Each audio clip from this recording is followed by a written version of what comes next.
Et alors aujourd'hui, on va parler de la pensée critique. Et je vous dois quelques excuses, même si j'étais de bonne foi quand j'ai dit tout ce que j'ai dit auparavant. Mais je parle de mes vidéos précédentes. Le truc, c'est que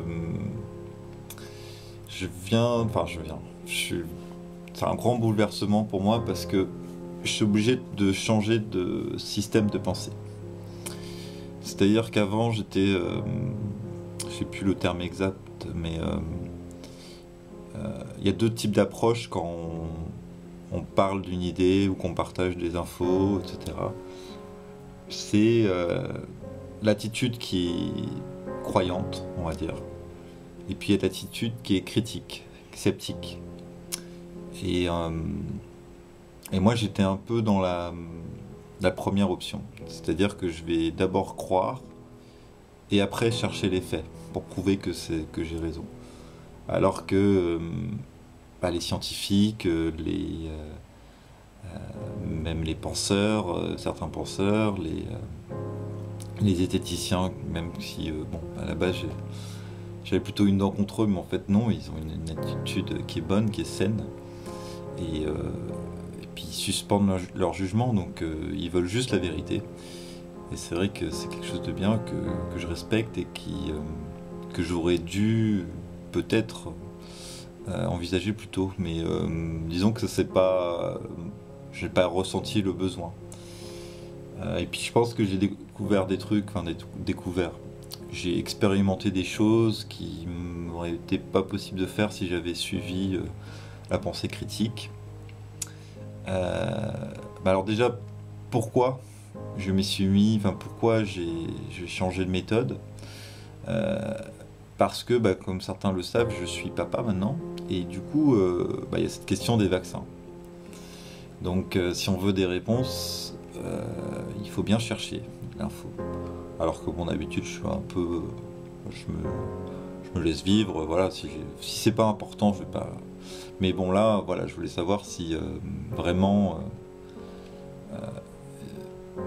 Est-ce que c'est mieux de vacciner son enfant ou de me vacciner moi-même ou non? Et bon, là, voilà, ça c'est moi maintenant, je suis convaincu qu'il faut se vacciner, mais je respecte tout à fait les autres avis. Mais en fait, j'étais convaincu par le fait que si on suit le protocole scientifique, eh bien regardez la source première, et puis après regardez la chronologie des événements, s'intéresser aux faits, surtout aux faits, ne pas être dans l'émotion, le fait que quand il y a quelque chose qu'on vous propose, qu'on puisse le refaire à l'autre bout du monde avec les mêmes ingrédients, les mêmes choses. Voilà, quelque chose qui est critiqué par vos confrères. Voilà, tout ça, ça fait partie du processus scientifique. Et voilà, la majorité des vaccins, ils sont tous passés par ce gros filtre-là. Et il faut aussi qu'il n'y ait pas de conflit d'intérêt. Le conflit d'intérêt est pas possible. En tout cas, si on s'en rend compte, ça invalide l'étude ou ça prouve qu'il y a eu manipulation. Voilà. Donc, j'ai regardé les vidéos de la chaîne Hygiène Mentale, où j'ai appris beaucoup de choses, quoi. Et je vous recommande vraiment sa chaîne, elle est vraiment bien. Parce que moi de toute façon je suis un peu naïf, je le sais, mais la science c'est important pour moi. La science c'est la seule chose qui nous permet de nous raccrocher à quelque chose, nous autres êtres humains. Donc voilà, maintenant je vais avoir une approche un peu plus sceptique, ce qui ne m'empêchera pas de toujours parler de spiritualité, parce que la foi ça ne s'explique pas et ça c'est invisible, ce n'est pas prouvable. Un scientifique il va pas dire moi Dieu n'existe pas, il va dire non, je ne comprends pas Dieu, je ne sais pas, donc je n'ai pas de jugement à donner. Voilà, donc je tâcherai de rester dans cette lignée pour les prochaines vidéos et n'hésitez pas à critiquer ou à me dire ce que vous en pensez. Voilà, Mais par exemple, prendre un exemple concret, les crop circles aussi, je me suis renseigné, et bon, il y a peu de chances que ce soit extraterrestre, tout ça. Peut-être qu'il y en a eu un ou deux, et encore, on n'est pas sûr. Enfin, il y a le paradoxe de Fermi qui expliquerait pas mal de choses aussi. Voilà, en tout cas, ce qui est sûr, c'est que c'est passionnant de réfléchir comme ça, et ça n'empêche pas de suivre son intuition de manière aveugle, ou d'être dans l'honnêteté radicale. Voilà. Bon, après, je vous dis pas que je vais pas redire de bêtises, ou je vais pas affirmer quelque chose sans avoir de preuves, mais c'est juste que si je le fais, c'est parce que j'ai pas fait attention. Mais en tout cas, ce qui est sûr, c'est que quand je vais annoncer quelque chose, je mettrai la source. Et si je le fais pas, dites-le moi, voilà, pour que je puisse au moins ne parler que de choses vraies. C'est ça la finalité, c'est de pas induire en erreur. Donc il y a pas mal de chaînes YouTube auxquelles j'étais abonné, qui étaient un peu complotistes, et que je regardais comme ça de temps en temps, que je vais peut-être moins regarder finalement, parce que si quelqu'un se dit bah, je vais vous informer, et puis au final il partage quelque chose qui n'est même pas vérifié et qui à la base est faux, bah on perd du temps. Et voilà, je préfère parler de choses concrètes et qui sont vraies. Donc pour que ce soit un peu plus parlant pour vous, ce que je vais faire, c'est que j'avais déjà tourné une vidéo sur l'astrologie, où j'expliquais que peut-être c'était vrai, etc. Et voilà, c'est ça, ce genre de vidéos qui n'apparaîtront plus en fait, parce que je vous montrerai en fait un extrait de la vidéo d'hygiène mentale qui prouve qu'il n'y a rien de scientifique derrière l'astrologie, les signes du zodiaque, etc. Et que avec l'effet Barnum, le fait qu'on s'identifie à ce à quoi on nous dit, prouve que ça n'a rien de concret, de vérifiable.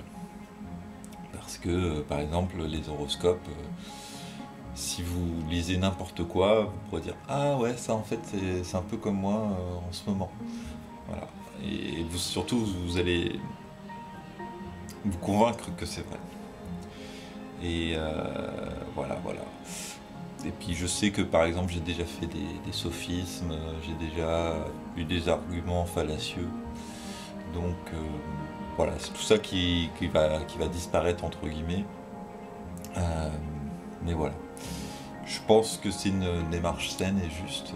Mais après, peut-être que je me trompe aussi, c'est ça qui est bien, c'est que je cherche et que on verra ce qui ressort de tout ça.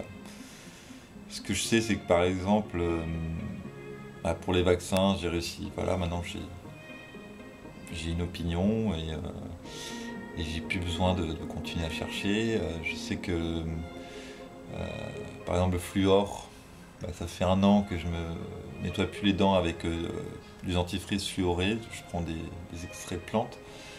Je voulais en faire une vidéo de ça, mais le truc c'est que je sais pas si c'est vrai finalement, si ou pas. Et c'est peut-être pour ça que je n'ai jamais fait de vidéo encore, c'est que faut que je m'y intéresse, que je regarde ce que la science en dit.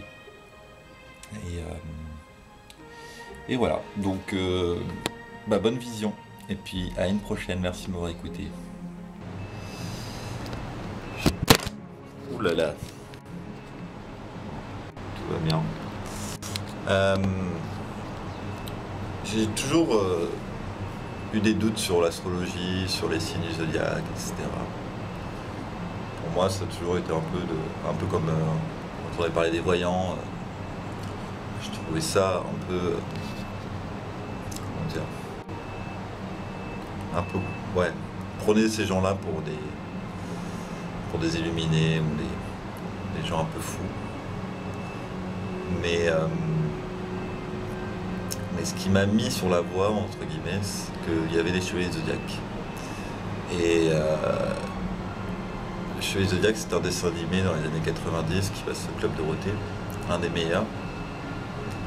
Et moi je suis du signe de la Vierge et le chevalier de la Vierge, bah, j'étais trop fort quoi. C'était un gars qui faisait des méditations, qui par la paix arrivait à... Enfin je veux dire juste par son aura, il pouvait bloquer des gens. C'était pour moi le plus fort. Je pense que c'était le plus fort des chevaliers zodiaques. Et je pense que ça m'a influencé par contre. Parce que il n'était pas violent. Il pouvait occasionner la violence, mais ses moyens étaient un peu pacifiques. Et plus ça va, plus je me dis que l'astrologie, les signes, c'est peut-être vrai après tout. C'est peut-être vrai. Les voyants, les médiums, voilà, ils font un vrai travail. Ceux qui ne sont pas des charlatans. C'est assez fascinant. Mais bon, moi, le passé, enfin, savoir mes vies antérieures ou savoir le futur, honnêtement, je refuse. Je veux pas savoir. Je me dis juste que par contre, ça va être bien. Et que c'est excitant, qu'on a beaucoup de chance d'être né à cette époque. Voilà, je crois que je vais m'arrêter là-dessus, sur l'astrologie, mais les signes du zodiaque. Mais c'est vrai que ces derniers temps, je pense beaucoup à ce qui m'est arrivé dans mon enfance, parce que je suis persuadé que ça façonne pour la vie. Et comprendre son enfance, c'est se comprendre soi-même. Voilà, n'hésitez pas à me donner votre avis. La paix, l'amour soit sur vous. À une prochaine. Ciao, ciao. Alors que les signes du zodiaque, eux, sont des 12e de tour parfaits, exactement de la même longueur. Et le premier signe commence au point vernal, c'est le point d'intersection, là, entre l'équateur et l'écliptique. Comme on le fait avec une carte terrestre, on peut aplanir la sphère. Ça déforme un peu les pôles, mais bon. Si l'équateur est bien droit, les autres plans ont l'air de faire des vagues, mais c'est juste dû à la projection. La bande claire, là, c'est le plan de la galaxie. La Voie lactée, quoi. Très tôt, les peuples ont eu envie de relier les points. Personne ne peut résister au jeu des pareidolie. Tout le monde n'a pas relié les points de la même façon, par contre. Ça, ce sont les constellations chinoises, par exemple. Le nom des 12 signes est donc juste inspiré des constellations telles qu'elles étaient dessinées en Mésopotamie il y a 2500 ans. La superposition est très approximative, parce que les constellations n'ont pas toutes les mêmes dimensions. De toute façon, les délimitations précises entre les constellations, là, c'est très récent. Ce sont les astronomes qui ont fixé ça, en 1930, pas du tout les astrologues. Et puis surtout, le point vernal se déplace sur la carte des étoiles avec le temps. Ça, c'est les 12 signes de longueur égale. Ça, c'est les constellations, de tailles différentes. Si, il y a 2000 ans, ça se superposait vaguement, aujourd'hui, c'est carrément tout décalé. Au temps de Ptolémée, une personne née avec le soleil en Gémeaux était probablement plus ou moins du signe du Gémeaux. Mais aujourd'hui, il sera plus probablement Cancer. Ça se décale à cause du mouvement de précession de l'axe de rotation de la Terre sur elle-même. L'axe tourne lentement, exactement comme le ferait une toupie. Pour exactement les mêmes raisons.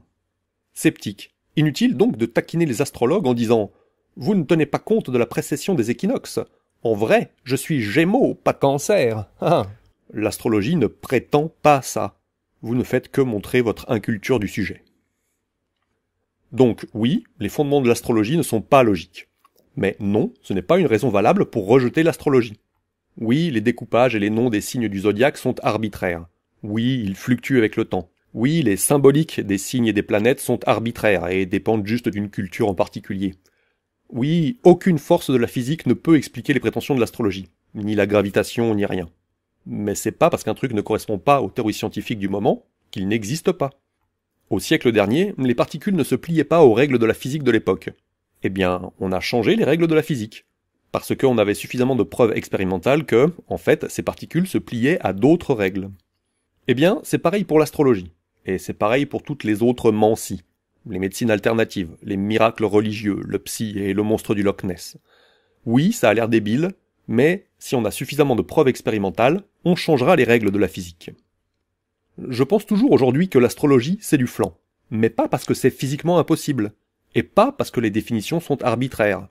Je le pense parce que les résultats expérimentaux sont désastreux.